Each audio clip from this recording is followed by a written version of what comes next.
इसमें कर्ता कर्म अधिकार और जिसका नाम ध्यान दिया है कर्ता कर्म क्रिया और 5 छंद जिसके अपन स्वाध्याय में ले चुके हैं। आज 6वें नंबर का छंद है, उसका स्वाध्याय करेंगे। ये 6वां छंद है। जीव ज्ञान गुण सहित आप गुण पर गुण गायक आपा पर गुण लखे नाई पुद्गल गायक जीव चेत रूप सहज पुद्गल चेत जड़ जीव अमूल्य मूर्ति पुद्गल जब लगना होए अनुभव प्रगट तब लग मिथ्या मति नसे करतार जीव जड़ कर्म को सो विकास योग ब्रह्म से। देखो यहाँ जीव और पुद्गल इन जो दोनों का जो स्वभाव है वो न्यारा न्यारा है और उस स्वभाव की बात करते हैं।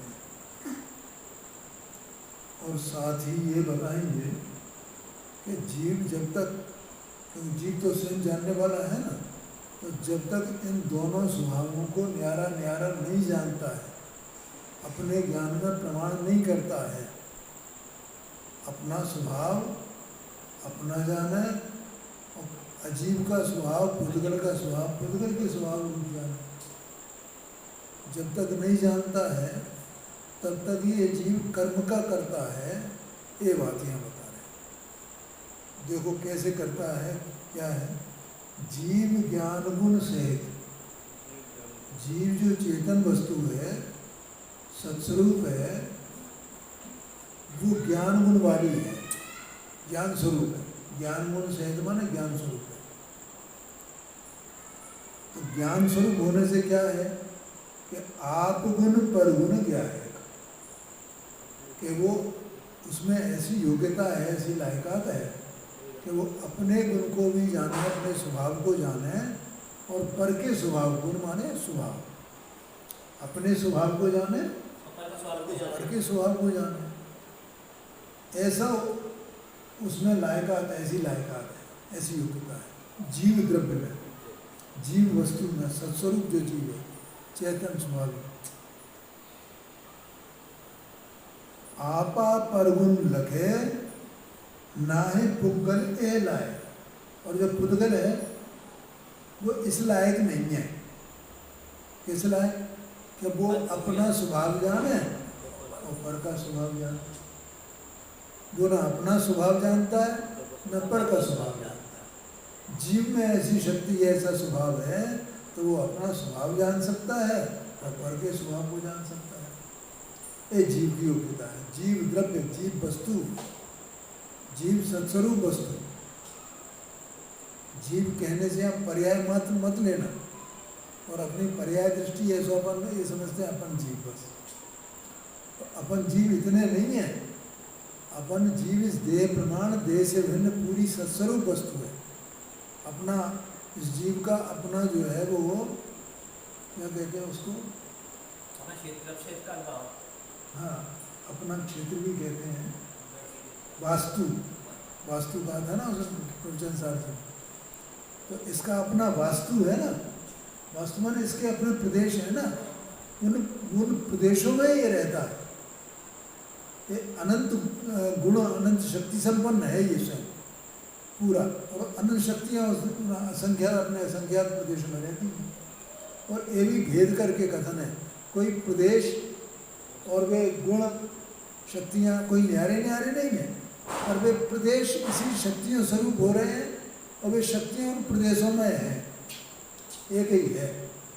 और उन्हीं शक्तियों के पुंज रूप जो आत्मा द्रव्य है, ये देह प्रमाण, देह से भिन्न, उसमें साथ में ही उत्पाद व्यय भी हो रहा है, जिसे पर्याय कहा जाता है, परिणाम कहा जाता है। और उस उत्पाद व्यय का भी आधार वास्तव में वे शक्तियाँ ही हैं भाई शक्ति ही नहीं हो तो ध्रुव वो जो परिणमन है वो काय से हो? परिणमन में उन शक्तियों का माने वो रहता है। शक्तियों के बिना वो परिणमन ही नहीं हो सकता है उस जाति का, ये बात है। और तो भी शक्तियों का नाश नहीं होता है और उनका उत्पाद होता है पर्याय में। बस इतनी विचित्र रचना अंदर की है, उसी को पर्याय कहते हैं। अब उसी में जैसे अभी वस्तु है ना अंदर में, तो उसमें ज्ञान गुण है, जैसे पता है ज्ञान शक्ति, अनंत शक्तियों में मुख्य गुण क्या है इसका? ज्ञान है, क्योंकि इसकी ज्ञान से पहचान है और ज्ञान ही पहचानने वाला है। ज्ञान से ही तो इसकी पहचान, और ज्ञान ही स्वयं पहचानने वाला। तो ज्ञान ही अपनी पहचान करे और अपनी पहचान करके पर की भी पहचान कर ले। इसलिए ज्ञान को मुख्य करके कहा जाता कि आत्मा जो यहाँ कहा ना, जीव ज्ञान गुण सही, ज्ञान स्वभाव वाला है।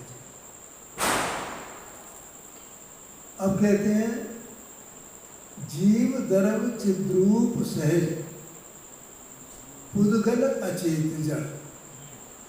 जीव द्रव्य जो है, देखो द्रव्य कहा ना यहाँ पर, जीव द्रव्य वो चेतना स्वभावी है, चैतन्य की मूर्ति है वो। जैसे वो अपन मूर्ति है ना, ये काय की मूर्ति है? मार्बल की मूर्ति है, ये धातु की मूर्ति है। ऐसे अंदर में वस्तु विराजमान है, काय की मूर्ति है? चेतना की मूर्ति है, ज्ञान मूर्ति, चेतना मूर्ति, ऐसा कुछ भी कहो, आनंद की मूर्ति अपने से ही है। जीव द्रव चिद्रूप सहज, माने सहज अपने आप ही है, बस सहज माने। पुद्गल अचेत जड़, और पुद्गल कैसा है? वो भी सहज में ही अचेतन है, जानने देखने वाला नहीं है, उसमें चेतना नहीं है। जीव अमूर्त मूर्ति पुद्गल अंतर्गत। जीव तो अमूर्तिक है और पुद्गल मूर्तिक है, ठीक है। तो यहाँ तीन विशेषताएं आ गई जीव और पुद्गल के बारे में। पहला, जीव ज्ञान स्वभावी है, वो स्व को पर को जानने वाला है। पुद्गल इस योग्य नहीं है, वो न स्व को जानता है न पर को जानता है। फिर दूसरा बोला जीव चैतन्य मूर्ति है, ठीक है, और पुद्गल अचेतन है। फिर तीसरा बोला तो जीव अमूर्तिक है और पुद्गल मूर्तिक है। ये तीन विशेषताओं से भिन्न किया है। अब यहाँ कह रहे हैं जब लग्न होए अनुभव प्रकट। जीव, हाँ, जो इसका ज्ञान है, जीव का जो ज्ञान है ना, जैसे अपन जीव है ना, तो अपना ज्ञान है ना, अपन ज्ञान स्वरूप है, अपने ज्ञान का परिणाम है।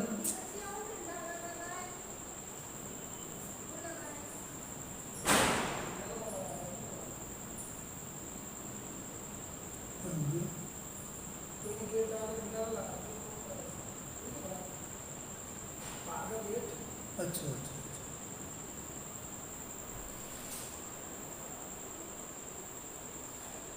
किसी बच्चे ने लगा दिया होगा।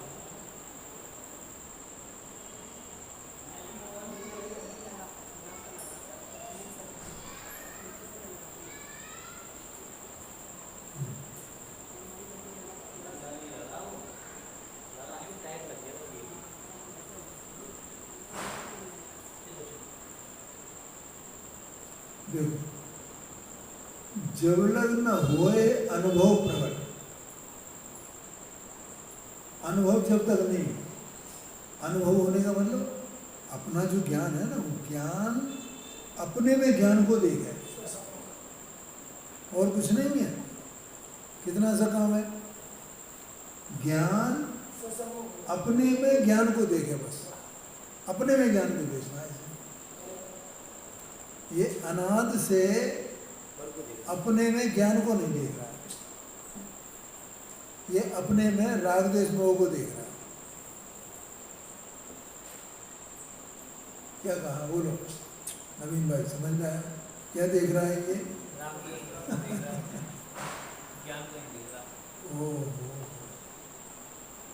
ये राग द्वेष मोह तो कर्मोदय जन्य है, वे जीव का स्वरूप ही नहीं है।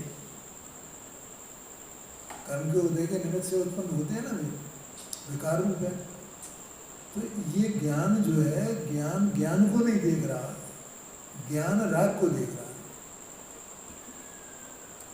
कुछ कोई बड़ी बात नहीं है, मतलब ज्ञान, क्योंकि ज्ञान अपने में ही देखना है। जहाँ ये ज्ञान है वहीं वो ज्ञान है जिसको देखना, और दो ज्ञान नहीं है, ज्ञान एक ही है। वही ज्ञान वो पर्याय रूप हो रहा है, और पर्याय में ही वो ज्ञान है। पर्याय है ना, पर्याय जिसको अपन पर्याय कहते हैं, तो पर्याय ज्ञान के बिना है क्या? नहीं है। इसका मतलब उस पर्याय में ज्ञान स्वभाव है ना, पसरा हुआ है ना। ज्ञान को क्या करना है? जो ज्ञान पर्याय रूप हो रहा है, तो उसे बस अपने में देखना, अपने को देखना, अपने स्वभाव को देख लेना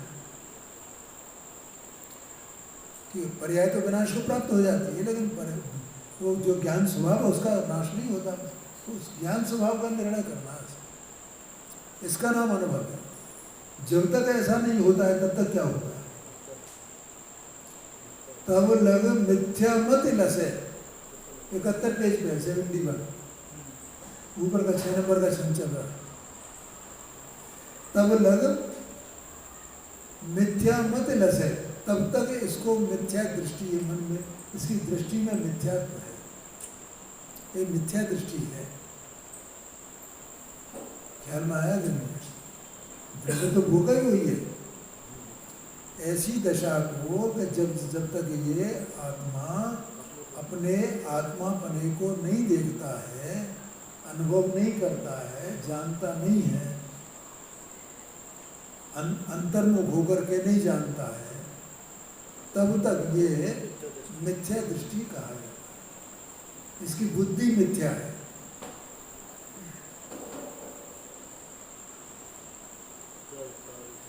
करतार जीव जड़ कर्म को,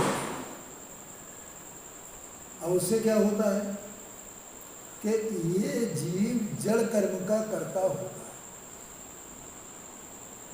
क्यों होता है पता है? क्योंकि ये अपने को ज्ञान न देख करके अपने को राग द्वेष रूप देख रहा है ना।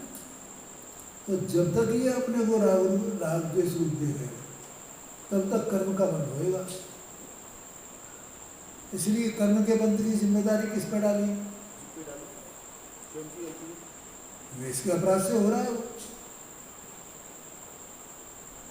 ख्याल में आया नहीं? कर्म बंध किसने किया? ये जीव ने किया। क्यों किया? क्योंकि ये तो ज्ञान स्वरूप है, तो अपने को ज्ञान स्वरूप देखे, ये इसकी जिम्मेदारी है ना कि अपने को ज्ञान स्वरूप देख ही नहीं रहा है। तो कर्म का बंध किसने किया? इसी जीव ने किया। क्यों किया है? क्योंकि अपने को नहीं देख रहा है। अपने जो राग द्वेष है, जो विकार है, अपने को विकार देख रहा है। विकार देख रहा है तो तू सजा के योग्य है, इसलिए तुझे कर्म बंध हो गया। आया कि नहीं आएगा? संसार में रहेगा। संसार का कारण कर्म बंध है। तो कर्म बंध का कारण तो ये जीव अपने को विकार रूप देखे, ये उसका कारण, इसलिए इसे ही कर्ता कहा। नहीं तो वो हो ही नहीं। ये अपने को ज्ञान रूप देखे तो वो कैसे हुए? कर्म फिर कर्म का बंध होएगा? तो होता ही नहीं कर्म का बंध। वो उद्योग जहाँ से ज्ञान उत्पन्न हो रहा है उसको नहीं देख रहा। हाँ आपको उद्योग हो रहा है। हाँ जी, हाँ जी, हाँ जी, ये बात है। वो तो ज्ञान स्वरूप है ही वस्तु। उत्पन्न क्या हो रहा है? तो ज्ञान का कार्य चल रहा है ना, बस ज्ञान। तो ज्ञान का कार्य अपने में ज्ञान को देगा बस। ज्ञान का कार्य तो अभी भी चल रहा है। वो चल रहा है, पररूप चल रहा है सब है, पररूप चल रहा है सब कुछ।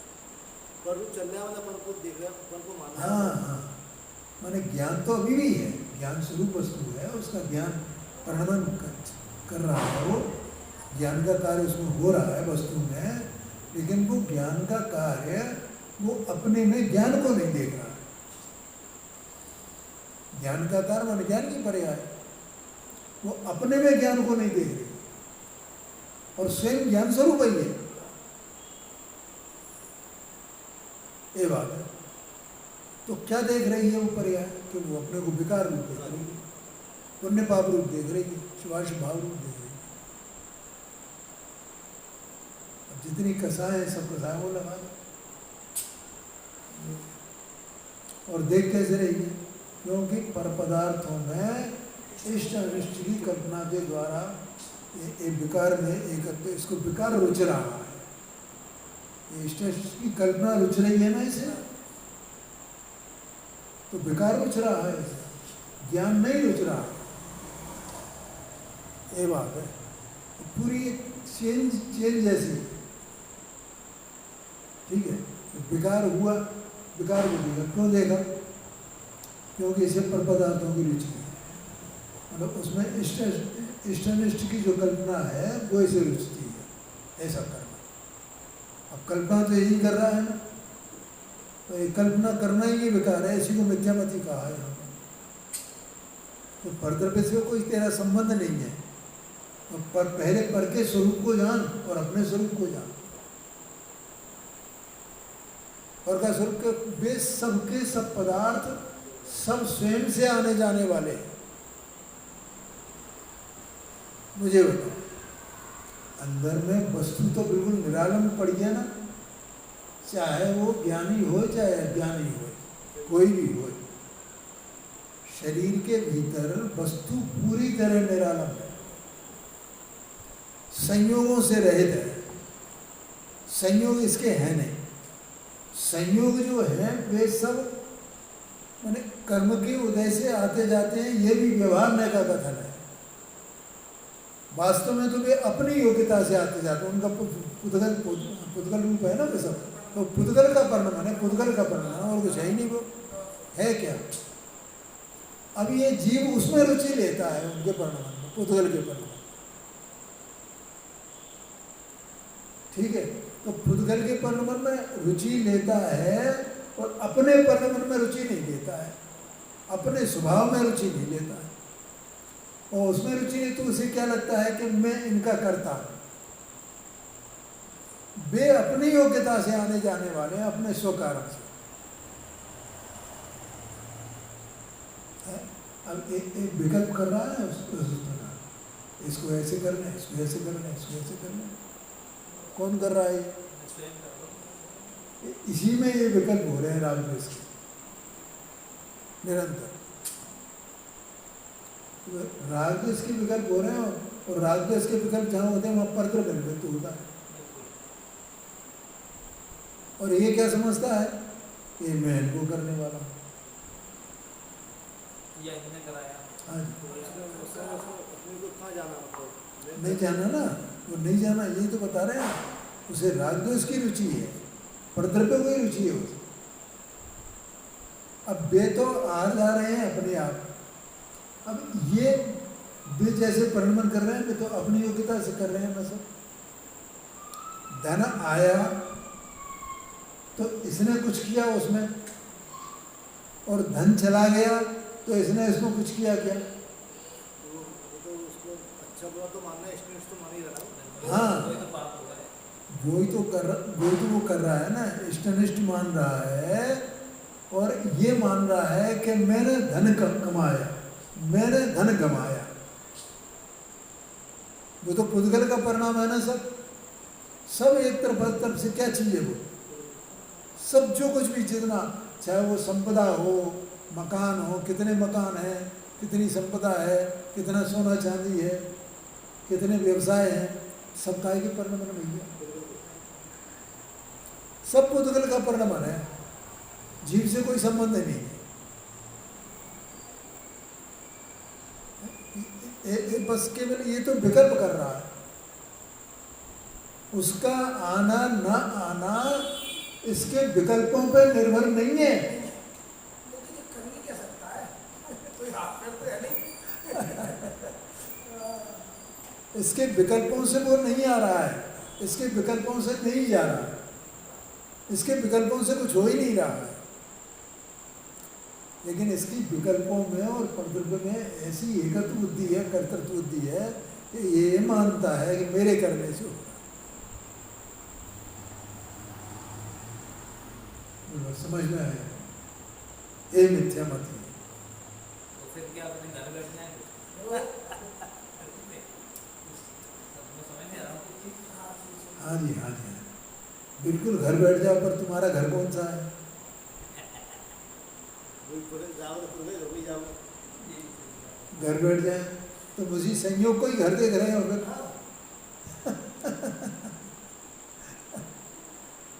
घर बैठ जाए, किसको देखा घर?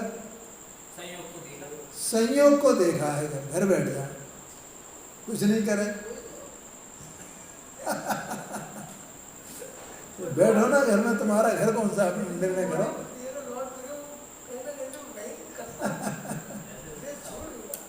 आवाज आती है। नहीं, अच्छी बात है, बिल्कुल। देखो क्या है कि हमें वस्तु स्वरूप समझना है। विकल्पों से कोई परेशान होने की आवश्यकता नहीं। ठीक है साहब, अब क्या करें? तो कुछ नहीं करें, हम पैसा नहीं कमाएं, हम यहाँ नहीं जाएं, हम वहाँ नहीं जाएं, बच्चों की शादियाँ नहीं करें, बच्चों को पढ़ाएं लिखाएं नहीं, व्यवसाय में नहीं जाएं, घर बैठ जाएं। कि भैया देखो, अभी क्या बताया जा रहा है? तुम कौन हो, क्या कर रहे हो तुम? जान रहे हैं। जान रहे हो। नहीं, जानने के साथ और क्या बोला? क्या कर रहे हैं? विकल्प। तो ये तुम भेदियान कर लोगे ना, जो वस्तु स्वरूप बताया जा रहा है, तो भी तुम्हारे विकल्प का तो अभाव होने वाला नहीं है ना। क्यों नहीं होने वाला है? क्योंकि विकल्प का मूल कारण जो कर्म है, जिसके उदय के निमित्त से विकल्प रूप विकार होते हैं, उनका तो अभाव नहीं हुआ ना। ठीक है, तो तुम मतलब इससे क्यों घबराते हो इस बातों से? तुम ये समझो कि तुमने तो केवल विकल्प किया है, तुम्हारी सीमा कहाँ तक? बस अपने विकल्पों। तो ऐसे अपने को मात्र विकल्प करने वाला मानो, ज्यादा से ज्यादा मानो तो, लेकिन मैं संयोगों में कुछ करता हूं ऐसा मत मानो। ये संयोग न्यारे है, मैं न्यारा हूं। ये तो केवल मन को अपनी योग्यता से, पुराना पूर्व कर्म का, पूर्व जो पुण्य पाप का उदय है उसके अनुसार अगर अपन कहें तो उसके अनुसार सब संयोग आ रहे हैं जा रहे हैं, मेरे विकल्प से भी नहीं है, ये समझना है। और घर बैठ जाए तो क्या मेरे विकल्प रुक जाएंगे? समझ में आया ना? घर बैठने से विकल्प नहीं रुकेंगे। इसलिए जो कुछ भी विकल्प आ रहे हैं वो विकल्प तो मेरी सीमा में है, और मेरा विकल्प इनको छूता भी नहीं है संयोगों को। ये जानना है। जब ऐसा जानोगे तो फिर तुम्हें ये लगेगा तो ये विकल्प आए ही क्यों, मैं इन विकल्पों से रहित कैसे हूं, उसका क्या उपाय है कि मैं अपने में समा जाऊं, अपने घर में आ जाऊं, तो विकल्प नहीं होंगे। तब ये विकल्प दुखरूप भाषित होंगे, चाहे वे अशुभ विकल्प हो चाहे शुभ विकल्प हो। जीव है ना, तो विकल्प कर्ता मानेंगे, मतलब कर्ता जीव मानते हैं, मतलब कर्ता कैसे करेंगे इसको? मतलब जीव है ना, जैसा में विकल्प जीव के ही है। हाँ जी, तो जीव ही करता है सब। देखो क्या है, वो दो प्रकार से कहा जाता है। क्योंकि जीव, अब दो दशाएं होंगी ना, एक तो ज्ञानी रूप दशा जीव की, एक अज्ञानी रूप दशा। तो अज्ञान में तो विकल्प को और अपने को एक ही मान रहा है ना, तो वो तो करता है ही है विकल्पों का। ठीक है, अब जो जीव ज्ञानी है तो वो एक अपेक्षा से करता है, एक अपेक्षा से करता नहीं है। अशुद्ध निश्चय में से वो करता है, शुद्ध निश्चय में से वो करता नहीं है। अशुद्ध निश्चय में से क्यों? क्योंकि उसी की अवस्था में विकार हो रहा है, विकल्प हो रहा है। तो वो वही द्रव्य पर्याय परिणाम रूप परिणाम है ना, तो वो परिणामी है और वो उसका परिणाम है। तो परिणामी परिणाम का कर्ता होता है इस अपेक्षा से, लेकिन वो अशुद्धता है, इसलिए अशुद्धता की अपेक्षा, अशुद्ध निश्चय की अपेक्षा से उसे कर्ता कहा गया। शुद्ध निश्चय में से देखें तो माने स्वभाव को देखें तो विकल्प का स्वभाव वो कर्मोदय जन्य है, ठीक है, और जीव का स्वभाव ज्ञान है। तो ज्ञान स्वभाव वो विकल्प का कर्ता कैसे हुए? इसलिए निश्चय में से जीव, ज्ञान स्वभाव रूप जो जीव है, जो अपने को ज्ञान स्वभाव जानता है, वो उसका कर्ता नहीं। आगे ख्याल में तीन बातें हो, एक अज्ञानी की बात, ज्ञानी की दो बात। ज्ञानी में दोनों दो नए से अशुद्ध निश्चय है, निश्चय इस प्रकार से ऐसा समझना। बोलो भैया समझ में आएगा? हाँ, अज्ञानी तो उसी में एकत्र किए हुए, तो वो तो पूरी तरह उसी का जिम्मेदार है, वो ही कर रहा है। वो तो अपने ना विकल्प को, वो बाहरी चीज़ों सबको अपने आप जोड़ रहा है वापस। हाँ जी, हाँ जी, उसे तो कुछ होश नहीं है, अचेत है, ये समझो, ठीक है। यही है मतलब। हाँ जी, हाँ जी, यही है मतलब। बिल्कुल। विकल्प को अगर आपको बाहर हाँ हाँ, वो भेद ज्ञान नहीं है ना, विचार में नहीं, कुछ भी नहीं है। लेकिन ज्ञानी को तो ऐसा विकल्प तो रहता नहीं है कि मतलब ये कर्म के उदय से है, ये कर्म के उदय से नहीं, मेरी कमजोरी है। कर्म बेचारे कौन, भूल मेरी है दिखाई। हाँ जी, भूल तो मेरी ही है। हाँ जी, कर्म क्या क्या करें? नहीं कर्म उसके नहीं, नहीं, उसके परिणाम में ये तो चलता ही होगा ना ज्ञानी। ज्ञानी तो जानता होगा। कर्म का उदय किसके संबंध में है? विकल्प के संबंध में। हाँ। हाँ, देखो ज्ञानी जानता है तो भी वो कर्म पर आरोप नहीं लगाता है, वो कर्म का उदय तो निमित्त मात्र है और निमित्त कर्ता होता नहीं, ठीक है। तो इसलिए विकल्प रूप तो मैं स्वयं ही परिणमित होता हूँ, और जो मैं स्वयं परिणमित होता हूँ तो उसे उसकी निंदा ग्रहा भी होता है, क्योंकि मैं तो ज्ञान स्वरूप हूँ, तो मैं ज्ञान रूप ही क्यों ना रहूँ? क्योंकि ज्ञान रूप रहने में मुझे शांति है, आनंद है। विकल्प रूप होने में थोड़ी मुझे शांति और आनंद है। इसलिए वो विकल्प को हे जानता है, त्यागने योग्य जानता है, और ज्ञान स्वभाव को उपादेय मानता है, ज्ञान रूप रहना चाहता है, ज्ञान का आश्रय करना चाहता है, ये बात है। इसलिए कर्म के उदय की तो वो उस पर कोई आरोप है ही नहीं उसका, ये तो निमित्त मात्र है, लेकिन निमित्त का भी ज्ञान तो उसे है। ये तो मैं अपनी भूल से, अपनी कमजोरी से परिणमा, ये मेरा दुख है। लोग अपने स्वरूप को भी जानता है। हाँ जी, हाँ जी, विकार की अवस्था को ही जानता है। हाँ जी। अशुभ भाव नहीं हो, शुभ भाव हो तो भी उसे वो दुख जानता है, आगे का रूप है, ऐसा हे पना है। ये ज्ञानी की दशा है। आया ना ध्यान में? भैया बस ये यहाँ पर ये पुद्गल और जीव का जो स्वरूप बताएगा, भेद ज्ञान कराया गया है, तो उसमें ये सब संयोग भी जो आने जाने वाले हैं उन्हीं की तो बातें हैं, और किसकी बात है? हमें केवल एक नहीं, पुद्गल त्रिपुद्गल, अब जीव अलग, इतने से काम चलने वाला नहीं है। पर ये सब पुद्गल कहाँ पर है? पुद्गल के जो पुद्गल के परिणाम हैं, वो परिणाम सब पुद्गल रूप ही है, वे पुद्गल के कार्य हैं। उन्होंने परिणामों में वो पुद्गल पसरा हुआ है। तो संयोग में किसके कारण, किसके परिणाम? सब पुद्गल के परिणाम है संयोग, जितने भी हैं। क्या कहा? अपने पास जो संपदा है, कपड़े लगते हैं, आभूषण है, व्यवसाय है, नौकर चाकर है, उनमें कौन पसरा हुआ है? स्त्री पुत्रा देखें, सबको कौन है? राजपाट है, सब जो कुछ भी होए, जितना भी होए, राजपाट तो आपको दिखाई देते हैं, सब दिखाई दे। हाँ जी, हाँ जी, हाँ जी, समझ में आए? हाँ जी, तू कहते हो जीव पदार्थ ये बात है। कुछ नहीं, ये सब पुद्गल के परिणाम है, ये इनमें सब पुद्गल पे है, सब पुद्गल है, सब पुद्गल है। इसमें जीव का कुछ भी नहीं है, अणुमात्र भी। क्या कहा बोलो, समझ में आया है? ये सब पुद्गल के परिणाम है। पुद्गल के परिणाम, उसमें पुद्गल व्यापक हुआ है। पुद्गल का उसके साथ में व्यापी व्यापक भाव का संबंध है।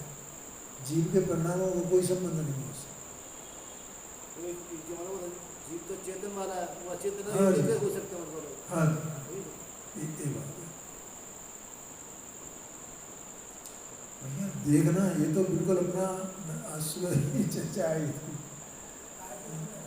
अच्छा, और अभी भी भैया ये तो सम्यक दर्शन किसी भी कीमत पर मर के भी, उन्होंने आचार्य देव ने लिखा है ना, अये कथमपि मृत्वा तत्व कौतूहली सन, कि मरने की कीमत पर, जीवन की कीमत पर भी तू तत्व का कौतूहली हो जा। मरना माने जीवन की कीमत पर, तेरा जीवन भी लग जाए दांव पे, लेकिन तू ये तत्व का कौतूहली हो जा, तत्व का निर्णय कर ले बस, कौन क्या है, मेरा है क्या नहीं है। ये सब एक एक छोटी छोटी बातें हैं, ये बहुत मूल्यवान है। केवल इतने से काम नहीं चलता, मैं तो शुद्ध हूँ, मैं तो शुद्ध हूँ, मैं तो शुद्धात्मा हूँ।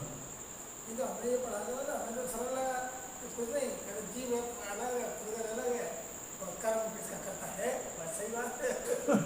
इतने से मैं खुलासा हो गया वहाँ तो। वो भैया दुख लगना चाहिए, मैं कहाँ पड़ा हुआ हूँ, इस संयोग में उनकी संभाल में लगा हुआ।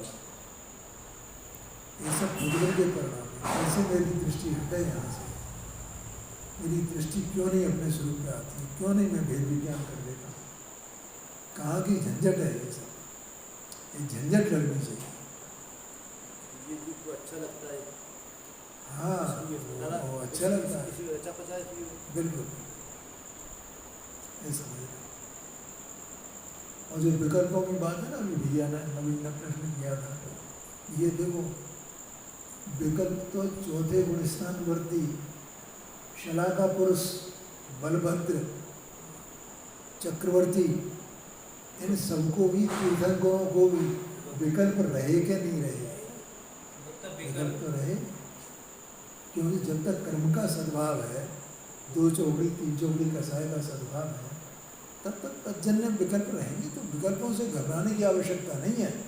घबराहट तो इससे होना चाहिए कि मैं ये मेरा पसारा कितना है, एक जरा सी हाँ मैं इस पूरे विश्व में पसरा हुआ हूँ। ऐसा इस विश्व में क्या है जिसे मैं अपना नहीं कर रहा हूँ? बोलो मुझे बताओ। भले मेरे पास कुछ नहीं है, कोई संयोग नहीं है, और उसका दिमाग बुद्धि माते जाती है पूरा पूरा देश देश पूरे विश्व में इतना पसारा कर रहा है। फालतू में अपना काम बांध रहा है। बिल्कुल बांध ही रहा है। अभी तो ये तो बात चल रही है यहाँ पे, करता हर जीव जड़ कर्म को। ये जीव इसलिए कर्म का करता है। सुबुद्धि विकास यहो भ्रम नशे, और जहाँ सुबुद्धि का सम्यक ज्ञान हुआ और ये भ्रांति खत्म हुई, सब मैं निराला हूँ, अकेला हूँ, निराला हूँ, सारा जगत मुझे कुछ नहीं चाहिए, मैं अपने में पूरा हूँ। क्या चाहिए? कुछ चाहिए तो कुछ नहीं चाहिए। कहाँ से आती है वो? ये जो सम्यक दर्शन होता है ना, वो 8 अंग होते हैं ना सम्यक दर्शन के। निर्वाण छपना कहाँ से आ गया? निशंकपना कहाँ से आ गया? इसमें से आता है। जो अब ये किताब में देख रहा था, उसमें मेरे हाथ के ही लिखे हुए ये 8 अंगों का वर्णन है इसमें।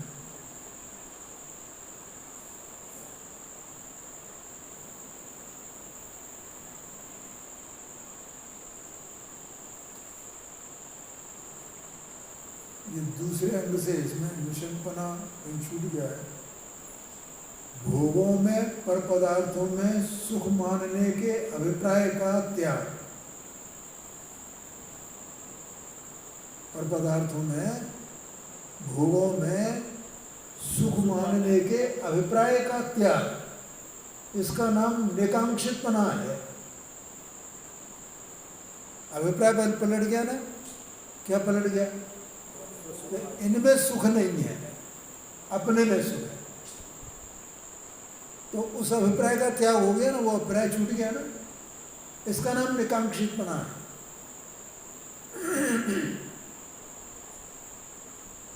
मलमूत्र, लहू, पीव, हड्डी, मांस, मज्जा रूप मलिनता के पिंड देह में यह पवित्र है, बाहर से नहा धोकर के कहे पवित्र है, ऐसे संकल्प का त्याग निर्विचिकित्सपना है। कैसे? मैं पवित्र हूँ, मैं पवित्र, मैं नहा धोकर के पवित्र हो गया ना। अपने को पवित्र माना, तो इससे मैं पवित्र नहीं होता हूँ नहाने धोने से। ये तो मलिनता का ही पिंड है, और मैं पवित्र हूँ अपने में परिपूर्ण, ऐसा जाने तो वो निर्विचिकित्सा अंग है। जिन मत के अतिरिक्त अन्य किसी मत में मोहित नहीं होना अमूढ़ दृष्टित्व है।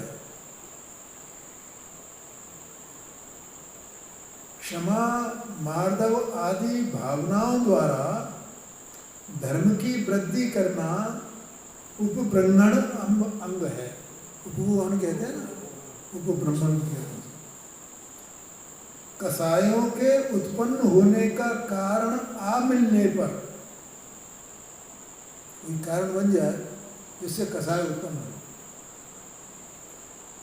उससे अपनी अथवा दूसरे की रक्षा करना।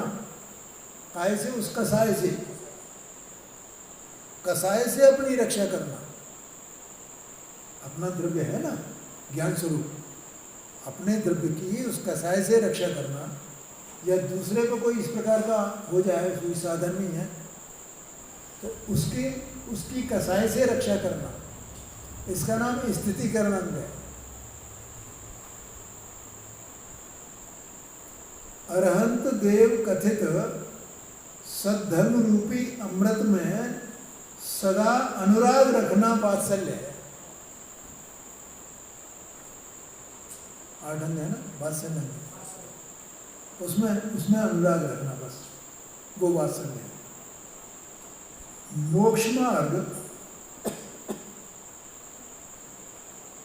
मोक्ष मार्ग की महिमा, जिन शासन की महिमा प्रकट करना, विस्तरित करने की भावना, वो प्रभावना है। ऐसे मैंने ये अपने हाथ से कभी लिखे होंगे, एक किताब में मिल गया मुझे।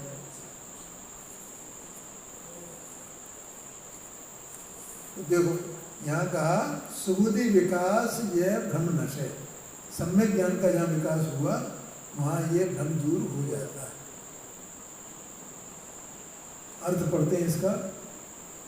जीव में ज्ञान गुण है, वह अपने और अन्य द्रव्यों के गुणों का ज्ञाता है। पुद्गल इस योग्य नहीं है और न उसमें अपने व अन्य द्रव्यों के गुण जानने की शक्ति है। जीव चेतन है, पुद्गल अचेतन है। जीव अरूपी है, पुद्गल रूपी है। इस प्रकार दोनों में बड़ा अंतर है। जब तक भेद विज्ञान नहीं होता तब तक मिथ्यामति रहती है और जीव अपने को कर्म का कर्ता मानता है। कर्म का कर्ता मानता है ना, मैं करता हूँ। और बस मैंने बताया तो कर्म का कर्ता क्यों है? तो कर्म का कर्ता इसलिए है तो ये अपने में नहीं रहता है, इसलिए इसकी जिम्मेदारी है कर्म बांधने की, तो इसने कर्म बांधा। परंतु सुबुद्धि का उजेला होने पर यह भ्रांति मिट जाती है। ठीक है, मैं किसी का करता हूँ, किसी परद्रव्य का, ये भ्रांति मिट जाती है, मैं तो वास्तव में ज्ञान स्वरूप हूँ ऐसा जानने लगता है, तो विकार को, विकल्प को भी अपना स्वरूप नहीं मानता है, और उस विकार को, विकल्प को अपने लिए दुख का कारण मानता है। ये तो दुख है, दुखमय भाव है, ऐसा मानता है। अब इसके बाद यहाँ पर देखो 7 नंबर का छंद है, 2 आएंगे। कर्ता, कर्म और क्रिया, इन तीनों का स्वरूप क्या है वो यहाँ बताते हैं। देखो इसमें समय सारथी शास्त्र है ना, उसमें जो आत्मख्याति टीका है, तो उस आत्मख्याति टीका में कर्ता कर्म अधिकार में 51 नंबर का कलश है।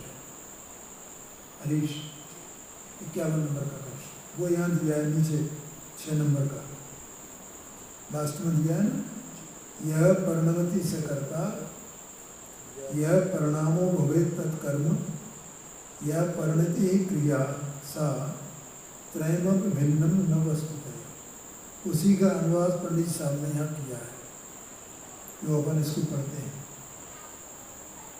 कर्ता परिणामी दर्भ, कर्म रूप परिणाम, क्रिया परजय की फिरने, वस्तु एक त्रय नाम। क्या कहते हैं? कर्ता परिणामी द्रव्य, देखो द्रव्य है ना, तो द्रव्य तो परिणामी है, और वो परिणामी में परिणाम होता है। परिणामी के भीतर क्या हो रहा है? परिणाम। तो उस परिणाम का कर्ता कौन? कि वो परिणामी ही परिणाम का कर्ता है, क्योंकि परिणाम का कर्ता कोई दूसरा नहीं है। क्या कहा? हाँ, अब यहाँ परिणाम माने विकारी परिणाम या निर्विकारी परिणाम, इसका कोई भेद नहीं है। जो परिणाम हुआ उस परिणाम का परिणामी ये करता है, इसलिए लिखा परिणाम कर्ता परिणामी द्रव्य। और कर्म रूप परिणाम, और जो परिणाम हुआ वही कर्म है, परिणामी कर्ता और जो परिणाम हुआ वो कर्म। और क्रिया पर्याय की विरण, क्रिया क्या है? पर्याय जो पलट रही है, पर्याय पलट रही है बार बार बार बार, उत्पाद वह चल रहा है, इसका नाम क्रिया है। ठीक है, अब क्या था? वस्तु एक त्रय नाम, एक ही वस्तु में है ना सब, ये वही परिणामी है, वही वस्तु परिणाम है, वही वस्तु क्रिया है, वही कर्ता है, वही कर्म है, वही क्रिया है। ऐसा कह रहे हैं। कोई क्रिया कोई न्यारी होए, कर्ता कोई न्यारा होए, कर्म कोई न्यारा होए, ऐसा नहीं है। ये बताना, बोलो समझ में आया कि नहीं? देखो यहाँ कहते हैं, और 2-3 मिनट में अपन खत्म करना है।